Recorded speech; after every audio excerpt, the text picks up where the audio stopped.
ऐसे ही एक प्रेमी ने अपने संत सद्गुरु से प्रश्न निवेदन किया, महाराज जी, हर वक्त सद्गुरु के नजदीक रहने की इच्छा, उनके दर्शनों की अभिलाषा, उनकी प्रेम भरी नजरों की चाहत, क्या ये सब स्वार्थ है? तब सद्गुरु ने जवाब दिया कि अपने सद्गुरु प्रियतम से मिलन की अभिलाषा को स्वार्थ नहीं कहते। यह अपने आप को, अपनी आत्मा को ऊंचा उठाने, उसमें ईश्वरीय गुणों का विकास करने का प्रयास है। सद्गुरु प्रियतम के ज्योतिर्मय मुखमंडल की झलक पाने को, उन्हें निहारने की लालसा स्वार्थ नहीं है। स्वार्थ का संबंध तो भौतिक लाभ से है।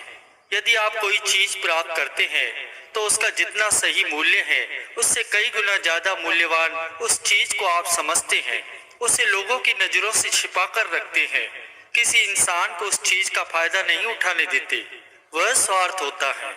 आत्मा की दुनिया में स्वार्थ नाम की कोई चीज नहीं होती। कोई ऐसा पदार्थ नहीं है जिस पे कब्जा जमा कर दूसरे से बचा कर रखा जाए। जब हमें अर्थशास्त्र पढ़ाया जाता है तो सबसे पहले ये सिखाया जाता है कि दुनिया में हर एक व्यक्ति स्वार्थी है और वह हमेशा नफा कमाने में ही लगा रहता है।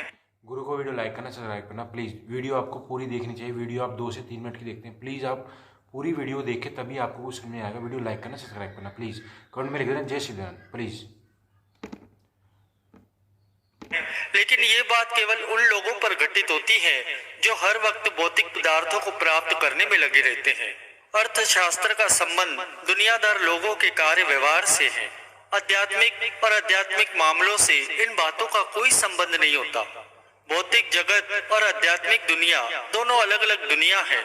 किसी ऐसी चीज की लालसा करना जो आत्मा को उभार देने वाली हो, स्वार्थ से बिल्कुल उलट चीज है।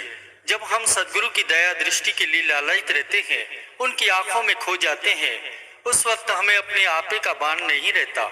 हम अपने माहौल से ऊपर उठ जाते हैं। सद्गुरु प्रियतम से मिलने, उनके दर्शन पाने के लिए हर वक्त लालयित रहना, दर्शन न मिलने पर व्याकुल और आतुर होना, यह सब भावनाओं में स्वार्थ का क्या काम है? स्वार्थी होना और सद्गुरु के दर्शनों की तीव्र अभिलाषा रखना दोनों अलग अलग और परस्पर विरोधी बातें हैं। एक सूफी संत शेख सादी साहब कहते हैं कि दुनिया मुझे कहती है कि अपने मित्र से, प्रियतम से कुछ मांगो। मैं तो प्रियतम से प्रियतम को ही मांगूंगा। प्रियतम के अलावा मुझे और कुछ नहीं चाहिए। सत्पुरुष श्री गुरु तेग बहादुर जी महाराज जी फरमाते हैं, जो प्राणी निस दिन बजे रूप राम ती जानू, हरि जन हरि अंतरु नहीं, नानक साची मानू। तभी प्रेमी ने अपने संत सद्गुरु से पूछा, सद्गुरु के भक्तों में भी 2 तरह के लोग होते हैं। दोनों सद्गुरु के प्यार में दीवाने होते हैं। इनमें से एक वे हैं जो सद्गुरु से दूर रहना बर्दाश्त नहीं कर सकते। सद्गुरु की एक झलक पाने के लिए वे उनके पीछे पीछे भागते फिरते हैं। जहां भी मौका मिले वे धक्कम पेल करके भी उनका दर्शन पाने के लिए आगे बढ़ते ही जाते हैं। और दूसरी श्रेणी में वे भक्त आते हैं जो सत्संग में आकर बड़े प्यार और भक्ति भाव से एकाग्रचित होकर सद्गुरु की आंखों में ही देखते रहते हैं और मन में सद्गुरु की दया दृष्टि की याचना करते रहते हैं और सत्संग के बाद घर जाकर भजन पर बैठते हैं। प्रेम का आदर्श बाअदब प्यार है, वह सबसे ऊंचा प्यार है। ऐसा प्यार हो तो बदले में प्यार ही मिलता है और सभी संत महापुरुष ऐसे ही प्यार से प्रसन्न होते हैं और प्यार के बदले में प्यार देते हैं। प्यार का पैमाना भरकर छलक भी जाया करता है, लेकिन जो दूसरों के लिए असुविधा या परेशानी का कारण बने, जिससे सद्गुरु के लिए कोई उलझन पैदा हो, वह सच्चा प्यार नहीं है। सच्चा प्यार स्वार्थ और वासना रहित होता है। उसमें सद्गुरु से हट करने या उन पर दबाव डालने की भावना नहीं रहती। जब एक सेवक गुरु से दया दृष्टि का तकाजा करता है, उन पर जोर डालता है कि वे उसकी तरफ तवज्जो करे, तो वह प्यार की कमी का सूचक है। सद्गुरु इतने संवेदनशील नहीं होते कि उन्हें पता ही न हो कि किस हृदय में उनके प्रेम की ज्वाला भड़क रही है। वे हर एक सेवक की ज्वलंत भावना को महसूस करते हैं। सच्चे प्यार की रेडिएशन उनकी किरणें दूर तक मार करती हैं। सद्गुरु के प्रति प्यार आता कहां से है? उस प्यार का बीज स्वयं सद्गुरु शिष्य के हृदय में डालते हैं। शिष्य का प्यार सद्गुरु के प्यार की ही प्रतिक्रिया है। शिष्य का प्रेम सद्गुरु की ही देन है। यदि प्रेमी प्रियतम की प्यार भरी दृष्टि के लिए हर वक्त आतुर रहता है, तो उसमें प्रेमी का कोई दोष नहीं होता। उन लोगों से पूरी हमदर्दी होनी चाहिए जो सद्गुरु की चाहत में दीवाने होकर उनके आगे पीछे भागते फिरते हैं। यद्यपि भक्त के हृदय में प्रेम का संचार करने वाले, उसका मन हरने वाले स्वयं सद्गुरु हैं, जो जंजीर में जकड़े हुए गुलाम की तरह उसे खींचे लिए फिरते हैं। लेकिन प्रेमी को अदब और कायदे का ख्याल रखना चाहिए। मुश्किल यह है कि प्रियतम पहले तो अपने दिव्य सौंदर्य से भक्त का मन हर लेता है, और जब भक्त मंत्र मुक्त होकर अपना आपा भूला जाता है, अपने होशो हवास को बैठता है, पल भर के लिए भी वह प्रियतम के बिना रह नहीं सकता और उनके पीछे भागा भागा फिरता रहता है, तो प्रियतम भी उससे ये नहीं कह सकते कि मेरे पीछे भागे भागे क्यों फिरते हो। सद्गुरु के दिव्य सौंदर्य में जादू जगाने की क्षमता होती है। एक बहुत बड़े सूफी फकीर ने अपने वचनों में फरमाया है कि तुम्हारे पास जो कुछ है हमें दे डालो, और हमारे पास जो कुछ भी है हम तुम्हें दे देंगे।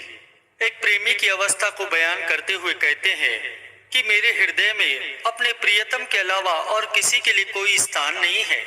हे प्रभु, दोनों जहां तू मेरे दुश्मनों को बख्श दे।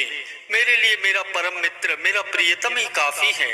उसके अलावा कुछ भी मुझे दरकार नहीं है। कोई भी इंसान बाहर से कोई प्रेमी की हालत का अंदाजा नहीं लगा सकता, और फिर प्रभु की लीला को कौन कैसे जान सकता है। उर्दू में हजरत शमीम करानी का एक शेर आता है, इधर कहा कि न छूटे सवाब का ज्यादा, उधर सजा भी दिया रहा को गुनाहों से। प्रेमी यहाँ प्रियतम से शिकायत कर रहा है कि एक तरफ तो तू मुझे ये कहता है कि मैं नेक और पाक रहूं, पवित्रता को धारण करूं, दिन रात तेरी भक्ति करूं, काम क्रोध लोभ मोह और अहंकार से दूर रहूं, और वहीं दूसरी ओर मेरे रास्ते में हर जगह तरह तरह के प्रलोभनों के जाल तूने बिछा के रखे हैं कि जिनसे बच निकलना मुश्किल है। जरा कदम फिसला कि गए। एक ही उपाय है इन 5 डाकुओं से बचने का कि हमारा अपने सद्गुरु पर अटल विश्वास हो। हम पूर्ण तौर से अपने सद्गुरु पर समर्पित हो जाएं। उनकी दया मेहर से ही हम रास्ते में बिछे प्रलोभनों के जाल में फंसने से खुद को बचा सकते हैं। प्रियतम प्रेमियों को अपनी ओर खींचते हैं और वे उसके प्रेम पाश में बंधे हुए बरबस ही खींचे चले जाते हैं। प्रीत की यह रीत सदा से चली आ रही है। मौलाना रूम साहेब अपने मुर्शिद शम्स तबरेज पर दिलो जान से फिदा थे। वे उनके लिए परमात्मा से मिलने का एकमात्र माध्यम थे। वे इस बात को भली भांति जानते थे कि मुर्शिद कामिल पूर्ण समर्थ सद्गुरु के बिना प्रभु से मिलने का और कोई वसीला नहीं है। एक जगह उन्होंने फरमाया भी है कि आध्यात्मिक मार्ग सद्गुरु के बिना तय नहीं हो सकता। प्रभु के मार्ग की कुंजी उनके हाथ में ही होती है और वह प्रभु के धाम का द्वार खोल देते हैं। ऐसे प्रभु रूप सद्गुरु को खोजो, वह तुम्हें प्रभु में अभेद करने में समर्थ है। प्रभु जब किसी मनुष्य पर दया मेहर करते हैं और उसको अपने साथ मिलाना चाहते हैं, तो वह उसको किसी सत्य स्वरूप महापुरुष से, किसी संत सद्गुरु से मिला देते हैं। गुरु को वीडियो लाइक करना, सब्सक्राइब करना प्लीज।